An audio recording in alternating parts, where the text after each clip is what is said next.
Hi viewers, welcome to Nandini's pantry. இன்றைக்கி Nandini's பேண்ட்ரியில் instant dosa ஒரு tiffin item தான் பார்க்க போகிறோம். வாங்க அதை குயிக்காக பார்க்கலாம். இதுக்கு ஒரு 2 உருளைக்கிழங்கு எடுத்து, பச்சை உருளைக்கிழங்கு தான் வேக வைக்காதது, தோல் சீவிட்டு நறுக்கி வச்சுருக்கேன். இதெல்லாமே நம்ம அரைக்க போகிறோம் ஒன்றா சேர்த்து.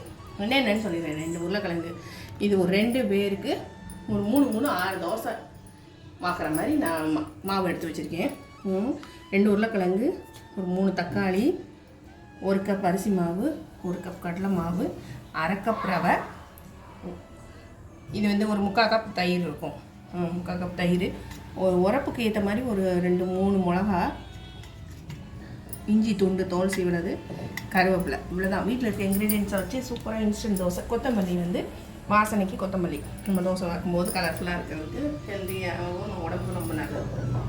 இந்த இதை எல்லாமே நம்ம அரைக்க தான் போகிறோம். வாங்க அதை பார்க்கலாம்.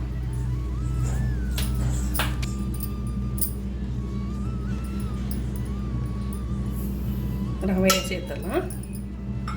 இது எல்லாமே ஒன்று போல் இருக்கணும். அதனால தான் நம்ம எல்லாத்தையும் ஒன்றா போட்டு மிக்சியில் ஒரு ஓட்டு ஓட்டுக்கணும்.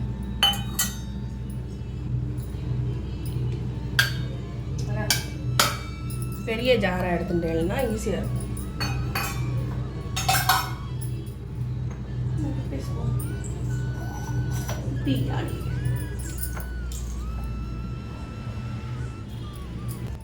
ஒரு 3 இதில் இந்த 3/4 கப் தயிர் இதில் சேர்த்துடலாம். வேணும்னா தண்ணி ஆட் பண்ணிக்கோங்க. ஃபஸ்ட்டு இதை ஓட்டிப்போம். அதுக்கப்புறம் அந்த தக்காளி உருளைக்கிழங்கு அதை எல்லாமே சேர்த்து நம்ம அரைச்சிடலாம். ஒரு ஓட்டிட்டு வந்தாச்சு. இப்போ இந்த தக்காளி, இஞ்சி, பச்சை மிளகா, கருவேப்பிலை எல்லாமே சேர்த்து இது எல்லாமே அரைச்சி போடுறது நல்லது. குழந்தைங்க பிறக்கி வைக்க மாட்டாங்க. கொத்தமல்லி லேசாக கொஞ்சமாக லாஸ்ட்டாக கலந்துப்போம். மற்றெல்லாம் அரைச்சி போட்டுடலாம். கொஞ்சமாக உருளைக்கிழங்கு சேர்த்து அரைச்சிக்கலாம். நல்ல முருகலாக வாசனையாக இருக்கும் இந்த தோசை.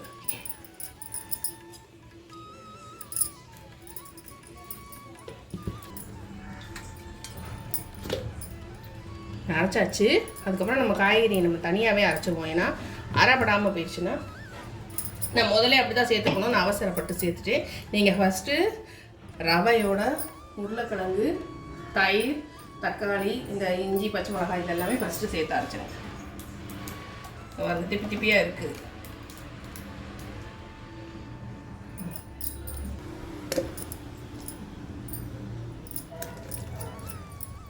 இதில் உப்பை சேர்த்துருவோம். இதுக்கு தேவையான அளவு மொத்த உப்பையும் சேர்த்தாச்சு. கருவேப்பிலை எவ்வளோ சேர்த்துக்கிறோமோ அவ்வளோ நல்லது. அரைச்சிட்டு உங்களுக்கு காட்டுறேன். வரப்படாமல் இருந்ததெல்லாம் இது முதல்ல நான் சேர்த்துருக்கணும். அது மிஸ்டேக் பண்ணிட்டேன். ஒரு 4-5 தான் அரைப்படாமல் இருந்தது. இப்போ இது நல்லா அரைப்பட்டுருச்சு. இதோட கலந்து இது பாருங்க, திப்பியாக இல்லை. கொஞ்சம் தண்ணி கலந்து இதை நல்லா மிக்ஸ் பண்ணிடலாம். ஏன்னா லாஸ்ட்டாக அரைச்சதில் தான் நம்ம உப்பு போட்டிருக்கோம். அடியில் உள்ள மாவில் முதல்ல அரைக்கும்போது உப்பு போடலை. அதனால் அதையும் சேர்த்து இதில் மிக்ஸ் பண்ணிடுவோம். நல்லா அது அடி மாவு மேல் மாவு தனித்தனியாக இருக்கணும்னா நல்லா மிக்ஸ் பண்ணிடுவோம். சூப்பராக இன்ஸ்டன்ட் தோசை. இது நிறையவே ஆயிடுச்சு. இப்போ நான் 2 நேரத்துக்கு பார்த்துக்கலாம். 4 பேருக்கு இது பார்த்துக்கலாம். அட்ட டயத்தில் ஆளுக்கு 3 தோசை வரும். 10 தோசை 12 தோசையாவது வரும்.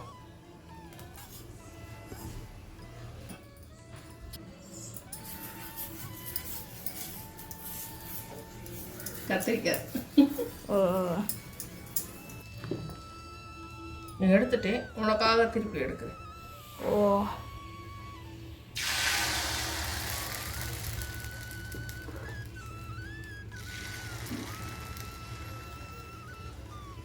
சூப்பரான ஹெல்த்தியான இன்ஸ்டன்ட் தோசை ரெடி ஆயிடுச்சு.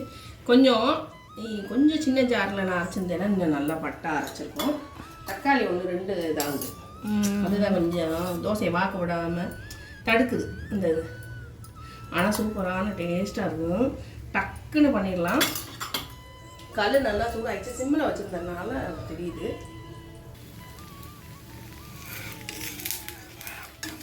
அருமையாக சூப்பராக தோசை நல்லா மோராரில் சடை மாதிரி வாசனை வருது. எனக்கு மோர் குழம்பு மாதிரி வருது. இதில் ஒரே ஒரு டிப்ஸ் என்னென்னா, காய்கறியை ரவையோட உப்பு போட்டு அரைச்சிருங்க. இஞ்சி, பச்சை மிளகா, தக்காளி, பச்சை உருளைக்கிழங்கு, தோல் சீவினா பச்சை உருளைக்கிழங்கு, அப்புறம் வந்து கருவேப்பிலை, கொத்தமல்லி, உப்பு எல்லாமே வச்சு முதல்ல அரைச்சிருங்க. அரைச்சிட்டு அதுக்கப்புறம் அந்த மாவுலேயே கொஞ்சத்தை மிச்சம் வச்சு ரவை, அதை அரிசி மாவு, கடலை மாவு, தயிர் விட்டு அரைச்சிட்டு அதுக்கப்புறம் மொத்தமாக எல்லாத்தையும் கலந்துருங்க. அப்போ வந்து உங்களுக்கு இந்த மாதிரி திப்பி திப்பி வராது. என்ன சொல்ல போனால் உருளைக்கிழங்கு துருவிட்டு போட்டிங்கன்னா ரொம்ப சூப்பர். எதுவுமே அப்படியே ப்ளைன் பேப்பர் ரோஸ்ட் மாதிரி வந்துடும். ஆனால் உருளைக்கிழங்கு கூட அரைப்பட்டதில் இந்த தக்காளி தான் திப்பி திப்பியாக இருந்துச்சு.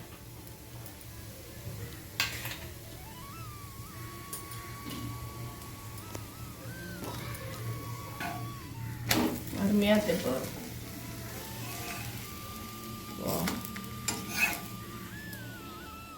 சாஃப்டாக வேணாலும் ஆக்கலாம், முருகலாக வேணாலும் ஆக்கலாம்.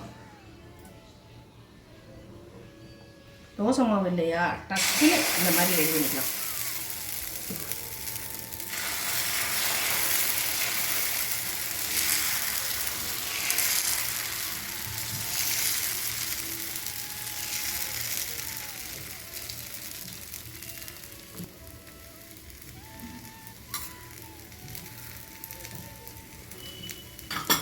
Wow.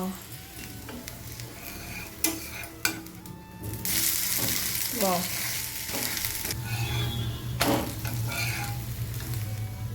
Wow.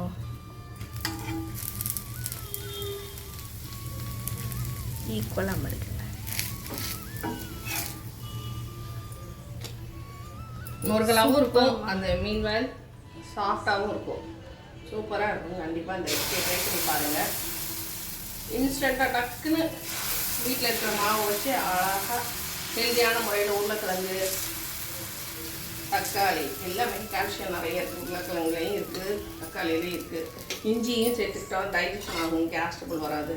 இஞ்சி, பச்சை மிளகா, ஜீரகம், இதை விட என்ன ஜீரணத்துக்கு வீட்டில் செஞ்சு அப்புறம் எல்லாமே ஹெல்தியானது தான். இதில் வந்து ஆப்ப சோடாவோ, அதாவது பேக்கிங் சோடாவோ அந்த மாதிரிலாம் எதுவுமே சேர்க்கலை. அதுவாகவே அழகாக வருது. இந்த பார்க்குறதுக்கு வீடியோக்காக பண்ணி உடம்பை கெடுத்துக்கிற கேரக்டரும் நான் கிடையாது.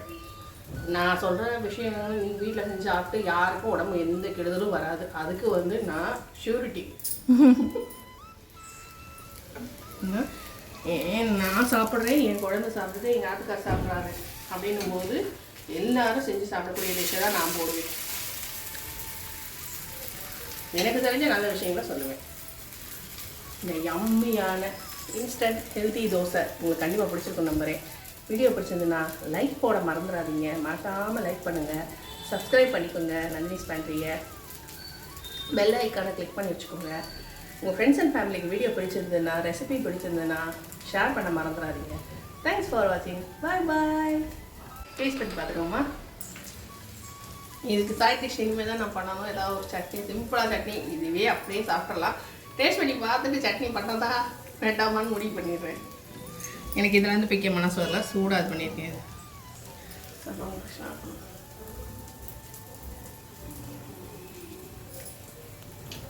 ஆஸ் யூஷுவல் ஃபர்ஸ்ட் கிளாஸ் சாப்பிட்டு பார்த்தேன். கொஞ்சம் ஆறுனது சாப்பிடு. இதுலேருந்து எடுக்கு முருகலாக இருக்கு. ஓகே,